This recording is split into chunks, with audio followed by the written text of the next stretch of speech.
الرحمن الرحيم الحمد لله رب العالمين وصلى الله وسلم وبارك على نبينا محمد وعلى آله وصحبه أجمعين أما بعد tänään puhun tärkeistä aiheista, johon kuuluu 3 kysymystä. Kuka loi maailman kaikeuden? Kuka loi minut ja miksi? Olenko oikealla jäljellä? Kuka loi taivaan ja maan ja niistä olevat suuret olennot, joita ei voi käsittää? Kuka loi tämän tarkan ja monimutkaisen järjestelmän taivaassa ja maan päällä? Joka loi ihmisen, antoi hänelle kuulon, naon ja järjen ja teki hänet kukunevaksi hankkimaan tietoa ja ymmärrystä. Onko tämä universumi luonut itsensä? Vai tuliko se tyhjästä vai tuliko se sattumalta? Allah subhanahu wa ta'ala sanoi Qur'anissa: am khuliqu min ghairi shay'in am humul khaliqun am khalaqu as-samawati wal arda bal la yuqinun. Vaiko luettiinko ne tyhjästä vai ovatko he luoneet taivaan ja maan? Jos emme ole luoneet itsemme, on mahdotonta, että olisimme tulleet tyhjästä tai sattumalta, niin totuus, josta ei ole epäilystäkään, on. Täällä universumalle tautuu olla suuri kukaneva luoja. On mahdotonta, että tämä universumi olisi luonut itsensä. Tai sitten se tuli tyhjästä, tai sitten se tuli sattumalta. Miksi ihminen uskoo sellaisen asioiden olemassaolon, joita hän ei voi nähdä, kuten avinto, mieli, henki, tunteet ja rakkaus, eikä siksi, että hän näkee sen vaikutukset? Kuinka ihminen voi kieltää tämän suuren universumin luojan olemassaolon ja hän näkee luotujensa, tuonsa ja armonsa vaikutukset? Kukaan järkevä ihminen ei hyväksy, että hänelle sanotaan, tämä talo tuli kännykän rakentamalla sitä tai hänelle sanotaan, tyhjyys loi tämä talo. Kaikki tämä johtaa meidät uuteen johtopäätökseen, että tällä universumilla on suuri voimakas Jumala, joka hallitsee sitä, ja että hän yksi on valvonnan arvoinen, ja että kaikki mitä valvotaan hänen lisäksi on kelvontaa. Eikä hän ei ole valvomisen arvoinen. On yksi luoja Herra. Hän on omistaja, ylläpitäjä, jonka antaa elämään ja aiheuttaa kuolemaan. Tämä Herra, luoja, ylläpitäjä on Jumala. Jumala sanoi Qur'anissa: inna rabbakum Allah, alladhi khalaqa as-samawati wal arda fi 6 ayyamin thumma istawa 'ala al-'arsh. Yughshi al-layla an-nahar yatlubuhu hafitha wash-shamsa wal-qamara wan-nujuma musakhkharatin bi-amrihi ala lahu al-khalqu wal-amru tabarakallahu rabbul alamin. Allah sanoi Qur'anissa: totisesti teidän heränne on Jumala, joka loi taivaan ja maan 6 yötä päivää ja purki siihen hellittämättä, ja aurinko, kuu ja tähdet ovat hänen allaisiaan. Tosiasti hänelle kuuluu luomakunta ja käsky, kiitu olkoon Jumala, maailmojen Herra. Miksi tämä suuri luoja loi meidät? Mitä hän haluaa meiltä? Onko mahdollista, että Jumala loi kaikki nämä olennot ilman tarkoista? Loi hän ne turhaan, kun hän on kaikki tietävä? Allah subhanahu wa ta'ala sanoi Qur'anissa: afahasibtum annama khalaqnakum abathan wa annakum ilayna la turja'un. Luulitko, että me loimme sinut turhaan ja että sinua ei peloteta meille?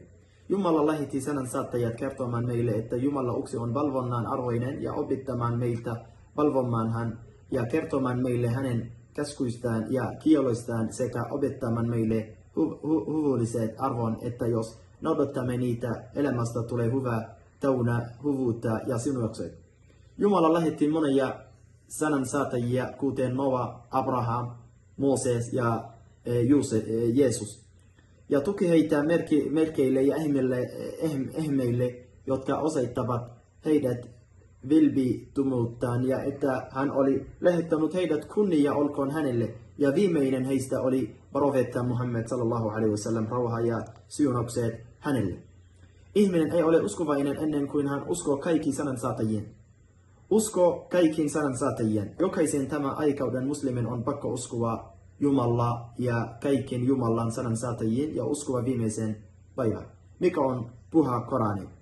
Korani on kaikki valtian Jumalan sana ja hänen ilmastumisensa, joka hän paljasti viimeiselle sanansaattajille Muhammadille, ja se on suurin ihme, joka osoitti hänen ennustuksensa totuuden. Pyhä Korani on totuuspäätöksessään ja tiedossaan. Jumala haastoi arabit tuttuamaan se kaltaisen suuran, mutta he eivät pystyneet siihen.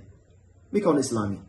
Islam on alistumista kaikki valtian Jumalalle monesteista kautta hänelle alistumien kuuliaisuuden kautta hänen lakinsa noudattaminen suostumuksella ja hyväksynnällä sekä epäusko kaikkeen, mitä valvotaan muuhun kuin Jumala. Jumala lähetti sanan saattajat yhdellä viestille, kutsun valvonnan Jumala yksi. Ilma kumppaneita ja olemaan epäuskoinen kaikki, mitä valvotaan muuta kuin Jumala. Islam on kaikkien varovettajan uskonto, he kutsuivat heitä yhdeksä ja heidän laita ovat erilaisia. Ja muslimit ovat nukkuaan monoteista, jotka noudattavat sitä oikeaa uskontoa, jonka kaikki varovettat toivat. Islamin liittymisellä on suuri etuja mukaan lukien. Voiko ja kunnia tässä maailmassa on sitä, että ihminen on Jumala palvelija, muuten hän on intohimon, saatanan ja hallujen valvoja. Mitä menetään, jos hylkään islamin? Ihminen menettää suurimman tieteen ja tiedon, jonka on tietoa ja tietoisuutta Jumalasta. Hän menettää uskonsa Jumalaan, joka antaa ihmiselle turvaa ja rauhaa tässä maailmassa. Ja ikuisen autuuden tuen puoleisessa elämässä. Mitä tarvitsen olekseni muslimi? Päästäksi islamin sinun on uskostava näihin 6 pilarin. 1. Usko kaikki valtian Jumalaan. 2. Usko enkeleihin. 3. Kaikki kirjoihin uskominen. 4. Usko kaikkiin sanan saattajien. 5. Usko viimeiseen päivään. 6. Usko kohtaloon. Mitä minun pitäisi tehdä tullakseni muslimi? Islamin pääseminen on helppoa ja se vaatii vain näiden 2 todistukseen lukumista, niiden merkityksen tuntemista ja niihin uskomista. Sun pitää sanoa ashhadu an la ilaha illallah wa ashhadu anna Muhammadan Rasulullah. Todistan, että ei ole olemassa muuta todellista jumaluutta kuin Allahi. Wallahu a'lam wa billahi tawfiq.